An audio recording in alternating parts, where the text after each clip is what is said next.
Okay, so welcome to the show, everybody. The New York Yankees have lost a series. They have lost 2 games in a row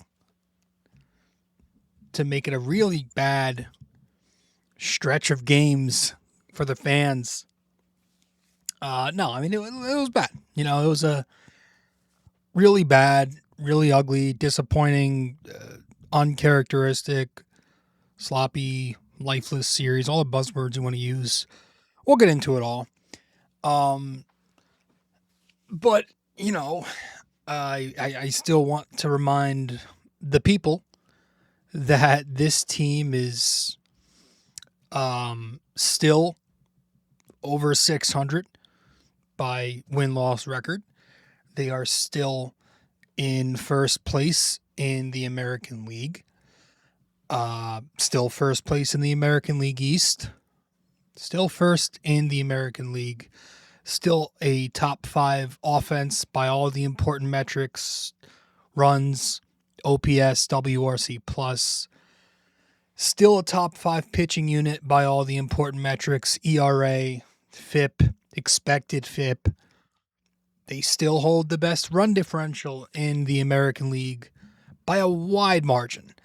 So they're a really good team that just lost a series, and we should still keep talking about the Yankees like they're a really good team. But there are some things that can also get better, of course, and that's what I would like to discuss in this episode. Now, this series against the Reds did start out about as well as you can start this thing out, where on Friday, the Yankees won 5-0. And you had the righty Cam Schlittler just completely dominate. And then the Yankee bats did their job against Cincinnati pitching for 5 runs on 5 walks and 2 home runs. They got 4 runs on Cincinnati's starter in 5 1/3, and then they got 1 more run against the bullpen in the remaining 2 2/3. But bottom of the second inning, you got Jazz Chisholm and Ben Rice going deep to make it 4-0 Yankees off the bat. Nobody really scores after that until the bottom of the 8th inning, where Anthony Volpe picks up a single to bring in a run 5-0 Yankees. So you had someone like Volpe going 2 for 3 with a walk and an RBI in this game. Ben Rice 2 for 4 with 3 RBIs. Jazz Chisholm 1 for 3 with a walk, an RBI, and a stolen base. Jason Dominguez 2 for 4 with a double in this game. Yankee pen held it down, 3 innings, 4 strikeouts, 1 walk, and no runs. Jake Bird was hanging every single thing he could, but somehow still escaped with a scoreless 7 and a couple of strikeouts. Brent Hedrick tossed a scoreless 8th. And then David Bednar with another good inning, a scoreless 9th with a couple of strikeouts. And David Bednar is actually somebody who I want to start out by tipping my cap to. And we're going to tip our cap to him for the 5th time this season. Listen, he had his issues earlier in the year where the walks were becoming a problem and he was hanging some of those curveballs. But recently, he's been using less curveball and he's been throwing better quality strikes. And on Friday, he went back to the curveball and he looked good overall. Comes in, needed some work, so he comes in top of the 9th inning. It's a 5-0 lead, but he goes 1-2-3. He gets Nathaniel Lowe to strike out swinging. He goes first pitch curveball, drops it in for a called strike. Goes 96 inside. It's a foul ball. And then an 0-2 split, low and away, gets the swing and miss for a strike 3. Couple of at-bats later for the 3rd and final out, he gets Eugenio Suarez to strike out swinging to end the game.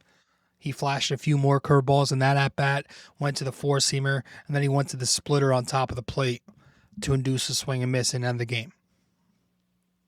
So he continues to look really, really good, and all of a sudden you look up and his ERA is sitting in the mid-3s from where it was earlier in the year, 5.5 or something like that.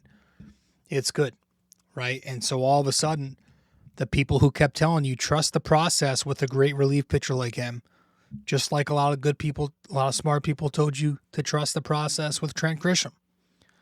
All of a sudden, those people are looking to be correct. And since that rough patch that David Bednar hit in the middle of May, you peel it back and you go to his last 9 outings, 9 2/3 innings, 13 strikeouts to a 36% K rate, 3 walks to an 8% walk rate, no runs allowed, 4 hits allowed, 3 of them singles. So he looks very good.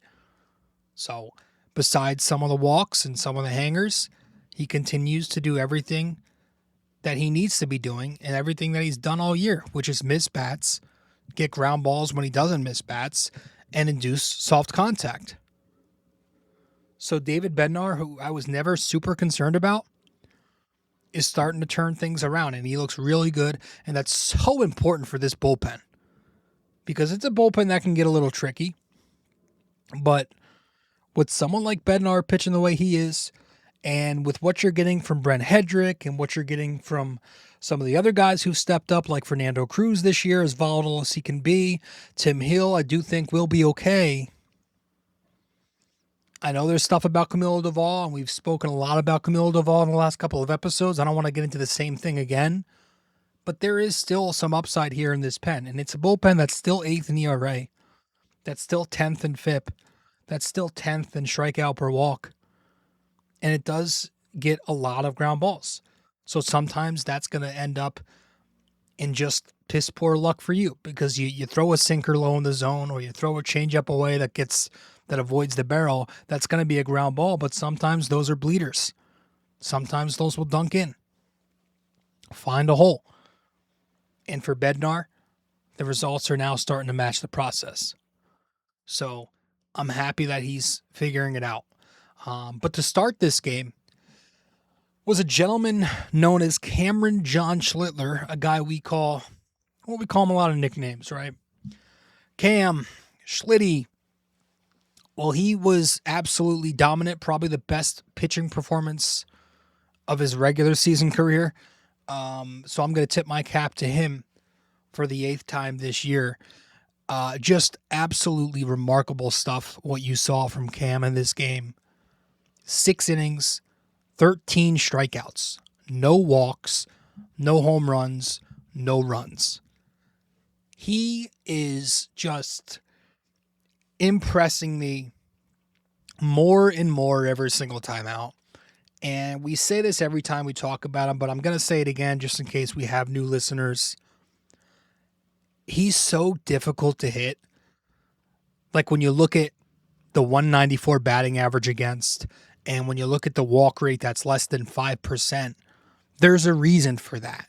And it's because this guy, despite not throwing a ton of off speed, has 3 different shapes to his fastball, all at the top half of the zone, that range from anywhere from 95 miles an hour to 101 miles an hour.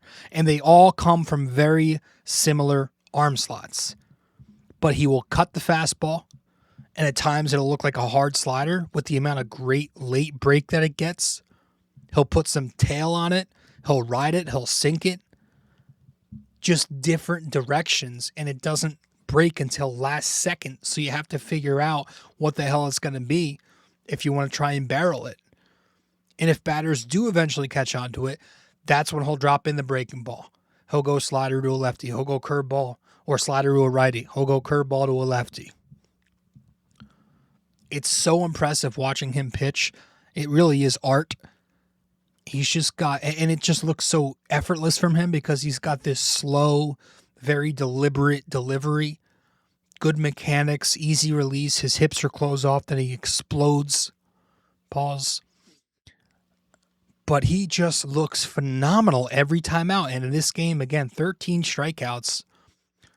The 4-seam fastball was dominant. 6 strikeouts with that pitch. It got 60% swing and miss. The cutter, 4 strikeouts, 21% whiff rate. Yielded less than 76 miles an hour in exit velo in this game. And the 2-seamer, the sinker, 3 strikeouts with that.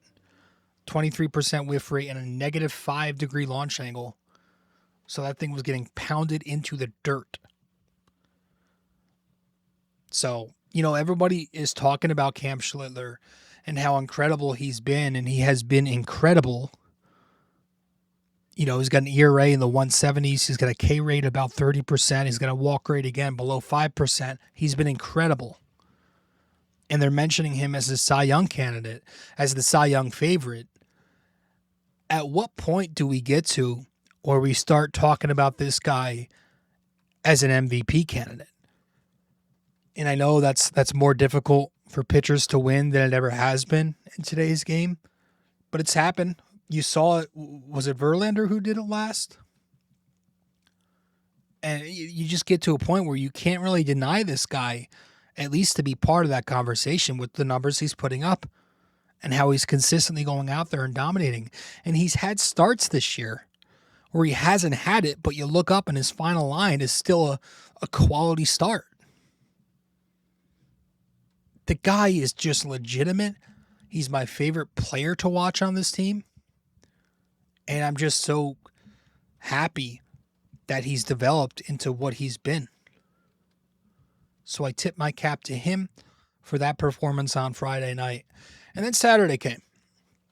And the rest of the series was kind of downhill.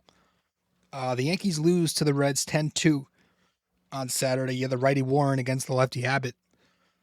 The only runs the Yankees got, or the only offense, really came in the first inning. You had the Goldie home run to make it 1-0. Got another run later in the game. It was a fielder's choice. But, yeah, the game was over not long after that Goldie home run. Put them up 1-0, and then Will Warren just didn't have it. 5 2/3 innings, 8 strikeouts, 2 walks, a home run, 6 runs allowed, 2 of them earned runs. But continues to have a really tough month of June. His last quality start recorded was on May 31st against the A's. But his 3 starts in June, 14 innings, 11 runs, 6 earned, 14 strikeouts, 7 walks. So the stuff has dropped off a little bit too during this span. He's getting hit a lot, but the command has been super off lately too. Not just is he walking guys, but he's putting pitches in the worst spots possible in the zone. And the fastball and the sweeper command were awful in this game. Top of the 3rd inning, he issues the 1-out double to Arroyo, but then he walks done on 5 pitches. He completely loses the zone with his fastball. And then it's Stewart with the 2-run double. He goes 94 right over the plate. It's 2-1 Reds. You fast forward to the 5th inning. Ben Rice does make that error. The ball drops out of his glove. Wasn't the best throw by Volpe? No, but it was a ball that Rice should have had.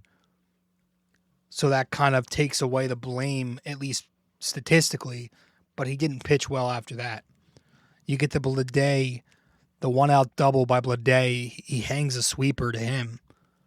Then Stewart with a 103-mile-an-hour sac fly. Another sweeper that Warren just leaves right up in the zone. It's 3-1. He walks low on 5 pitches, completely loses the zone with both of his fastballs, and then he issues that 3-run shot to Steer. It was a 93-mile-an-hour 2-seamer up in the zone. Not up enough to be out of the zone, but up enough to be crushed. So I'm going to continue to say this about Will Warren because it's something I've talked about a lot with Will Warren.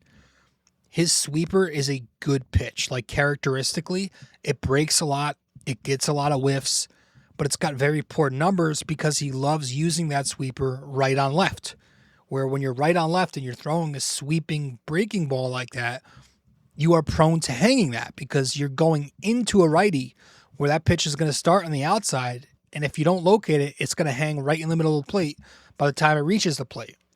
So against righties, when he uses that sweeper, he gets good results. 30% whiff rate, 299 expected weighted on base. High batting average, but it's not a lot of damage contact. It's ground balls, it's dunkers, bloops, soft contact. And he gets the swing and miss. But against lefties, that sweeper continues to be a bad pitch. 10% whiff rate just. and a 467 expected weighted on base. So lots of hard contact, doesn't miss bats, a lot of extra base hits. So I would like to see him use that changeup more for lefties as a pitch that fades away on them, and then your pitch to go away on righties continues to be that sweeper. It's more of a traditional mindset. I understand that. But the sweeper I've never liked for him going to righties with because he does hang it a lot. So that's been my big qualm with Will Warren. And that's what happened on Saturday. You get to last night or yesterday, Sunday, the Yankees lose 4-1. The righty Elmer Rodriguez started for the Yanks in this game, pushing back Cole and the rest of the rotation just to give an extra day of rest. And the Yankees faced Burns, the righty ace Chase Burns. But Elmer was more of the same. Kind of just poor in-zone command. Top of the fourth inning is when he kind of lost it a little bit. He issues a leadoff 4-pitch walk to Lowe, just missing wide with everything he threw.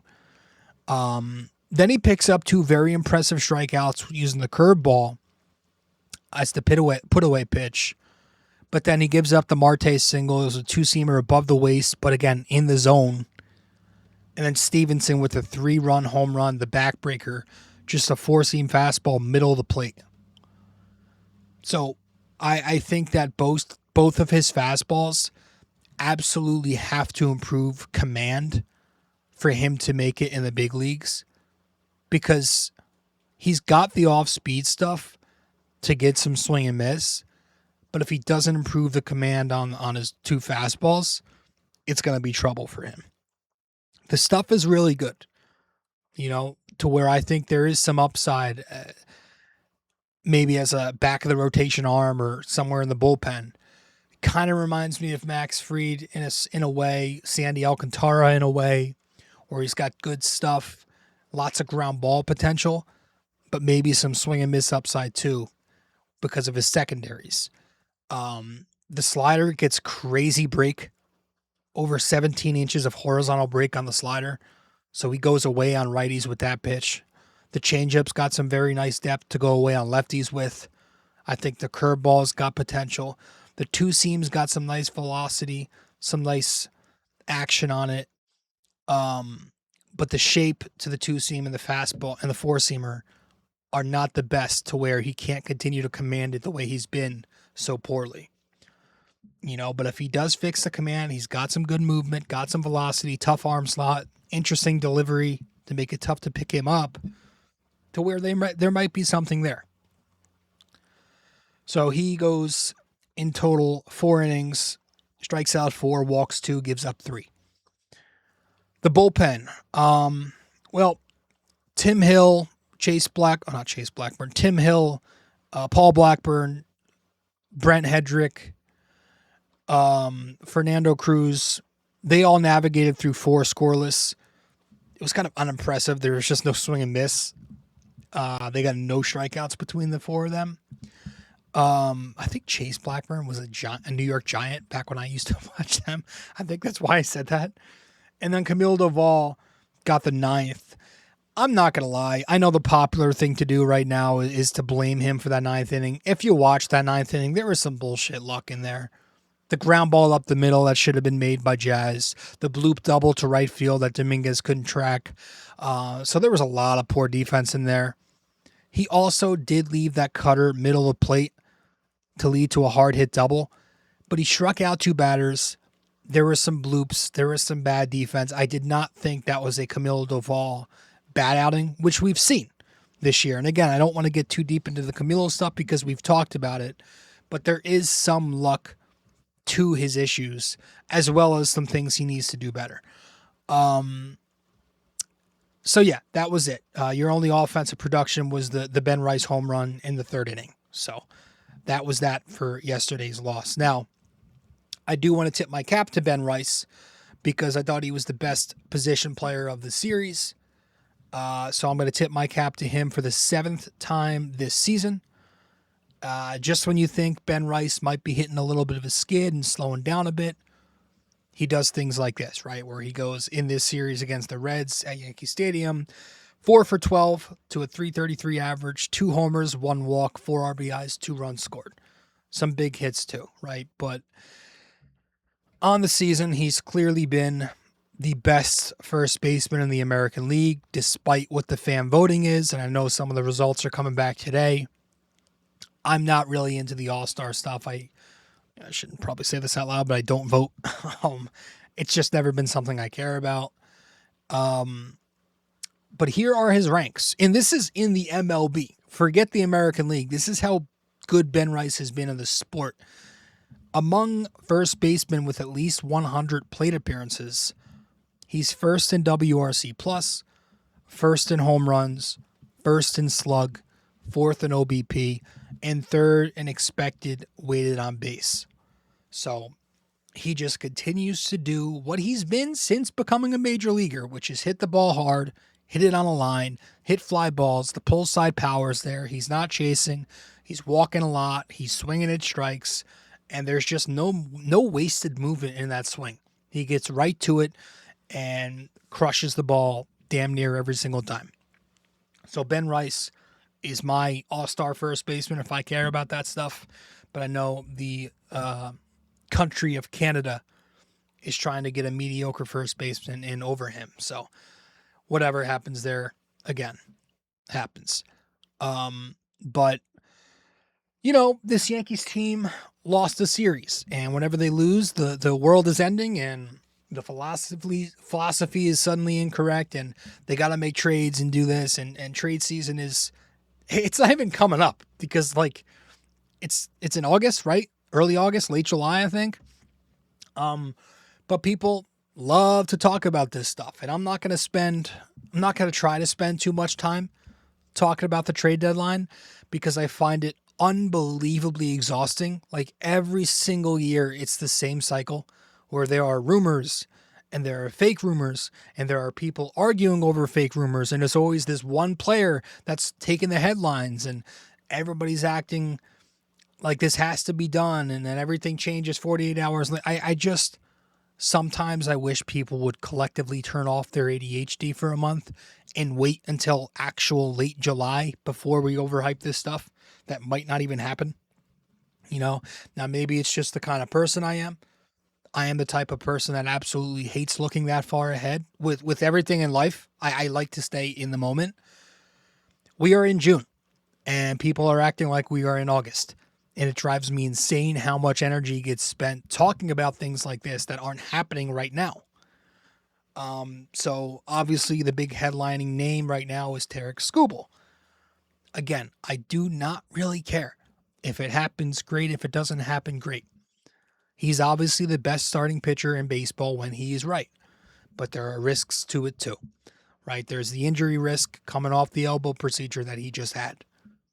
A lot of his underlying metrics this year are down. FIP, exit velo, hard hit, strikeout per walk, the whiff rates, zone contact, that's all been down. It's a risk to go after a rental like this, right? You are giving up a haul for an expiring contract.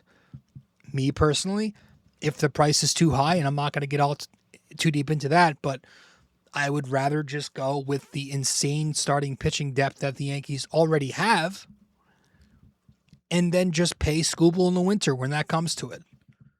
I'm fine with this rotation because this is insane rotation depth that the Yankees have. They've got Cole. They've got Fried. They've got Cam. They've got Rodon as a number 4 in a playoff series. Not to mention Warren and Weathers, who've been excellent in the back.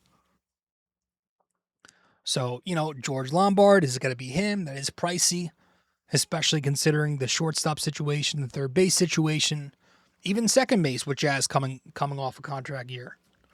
He's going to be gone.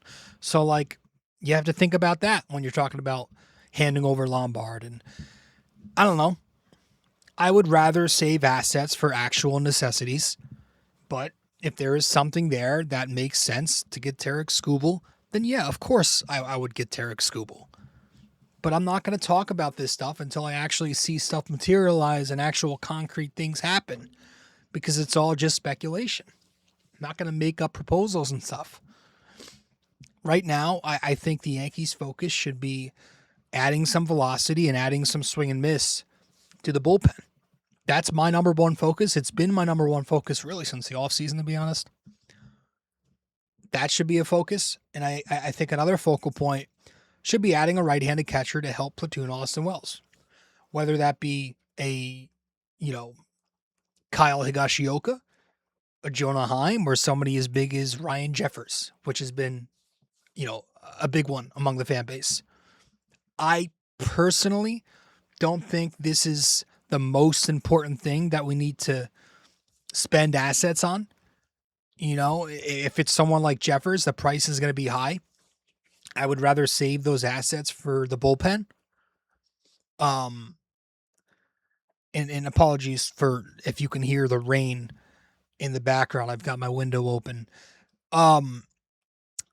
Because listen, Austin Wells in the past, his past 2.5 seasons before this year, he's been a 700 OPS bat. With his framing and how good he is as a catcher calling games behind the plate, him being a 700 OPS bat as an elite defensive catcher makes him a very high value catcher. He could still get back to what he's always been. The Yankees' offensive depth is also very good as it is. Compared to the rest of the league, their lineup is deep. They've got guys who will be back at some point, and catchers are not supposed to hit anyway. Now, I understand Wells can't be hitting to a whatever OPS he's got right now, a 527 OPS all year. He cannot be that. That's unacceptable, catcher or not. But I don't think he will be that bad. Because again, he's been a 700 OPS catcher every other season. And there are still some good things in Wells's peripherals that suggest it wouldn't be the most shocking thing in the world if he gets back to where he used to be. So I'm all for getting a right-handed catcher, just like I'm all for a Skubal thing. The price has to be right, and there needs to be assets left over to attack other things that I think are more important, like bullpen. But one guy who could be used as a trade chip this season is maybe starting to raise that trade value a little bit, and that is Spencer Jones. And Spencer Jones continues to look pretty good. He looks pretty good since getting the recall, right? I want to credit Will from Yankees Files, who a while ago when they announced the promotion of Spencer Jones the first time, said this, and I thought it was perfectly put. The type of hitter profile that Spencer Jones is, where he's kind of that 3 true outcome bat, what you want to see from him at the big league level is either a lot of contact in the zone or very little chase and a lot of walks, right? You have to do one of those two things very well for him to have success here. And so far, obviously a small sample, the zone contact has been pretty average, just 72%. But the walk rate has been very high, 14%. That's about double the league average, maybe a little less than double. However, the chase rate, despite him walking, is still very high. It's 33% this year. That's not where you want it to be. So he is making very hard contact when he connects, 71% hard hit rate, 97 mile an hour, about average exit velo. That would probably put him in the 100 percentile if he qualified. But he's also striking out 41% of the time, which would put him probably bottom 3 if he qualified. But, we have seen, I will say, we have seen more than I thought we would see process-wise. We've seen better than I thought we'd get. And the results have been fine. And he's been pretty good in center. He's showing good athleticism. Overall, the offensive results, 328 OBP, 98 WRC+. But again, the key, he has to be elite in either zone contact or chase rate, drawing a ton of walks. I think that's the key for him. Chase contact is bad. Just don't swing at anything outside. And when you get pitches to hit in the inside, do your thing. Crush them, because he can crush pitches when he does make contact. But because he Ks and whiffs so much, the margin is a little thin. So Spencer Jones has been good since getting recalled, and overall, those are your numbers. But I also want to go to the infield here, and I think we touched on it a little bit last episode. But the stuff with shortstop, really in the middle infield, is getting annoyingly loud, if that's even a word. It's getting very annoying to have to hear some of the talk on some of these players on the Yankees. And I am a Yankees fan. For anybody who does not know that, I am a Yankees fan. These are human beings. These are players on my favorite team. Anthony Volpe is somebody I'm going to always root for. First of all, because he's from the great state of New Jersey. But he's also a nice human. Okay. So I'm going to root for him, and I'm not going to go online and call him a terrorist and say that it's criminal that he's in the batting order. He's a nice kid who's very reserved and very humble, and he's said all the right things. So I root for him because of that.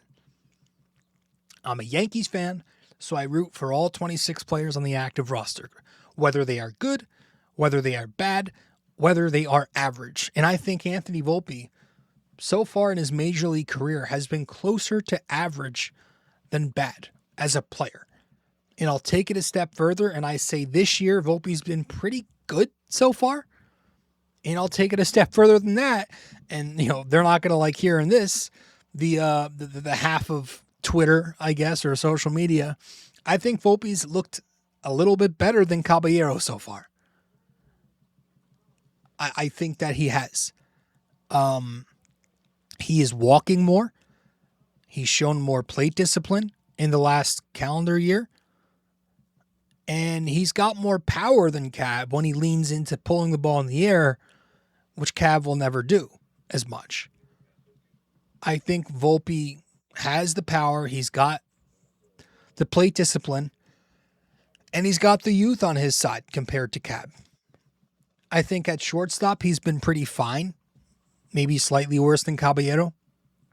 But he's been really good on the bases, which is miles better than the absolute garbage that we've been getting on the bases from Caballero, especially recently. And I feel like if Volpe was running into outs as consistently, and I know he ran into one the other day, but if he was doing it as consistently as Cab was, the noise would be so much louder. And Caballero picked off at second base against Chicago in a tie game where he represented the leading run with one out. Picked off at second base the other day against Cincy in a 1-0 game with 2 outs. Gets caught stealing yesterday. For a guy with that speed, you should never be this much of a negative impact on the bases.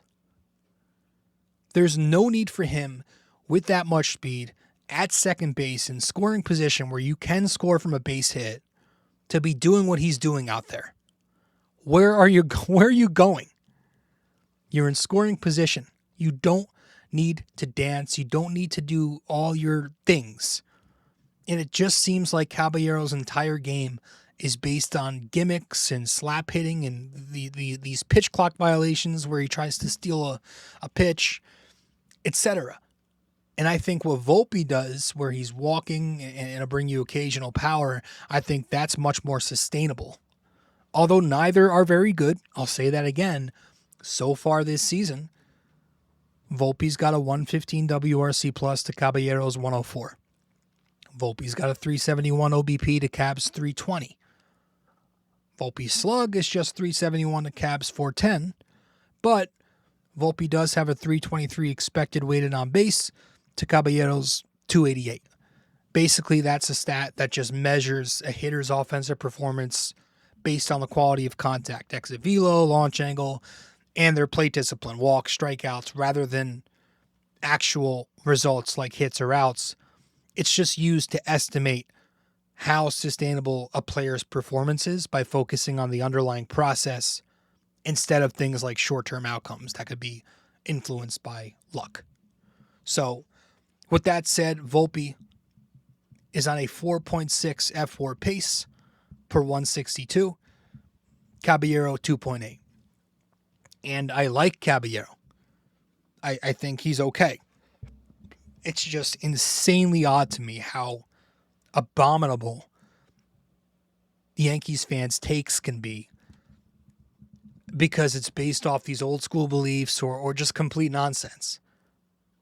And it gets to a point where you think about some of these deranged opinions where not only is it weird that Caballero is like so much more loved than Volpe, not only do I find that a little bit wild, but you look up and down this roster and there are guys that Yankees fans love Caballero more than like Jazz Chisholm.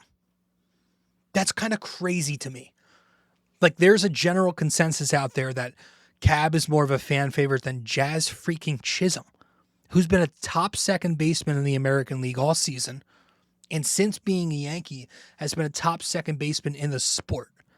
But the way people talk about Jazz Chisholm compared to other players who are very similar, it's insane. And the way they talk about him versus the way they talk about Jose Caballero, who's not even close and can't hold a candle to Jazz, is wild.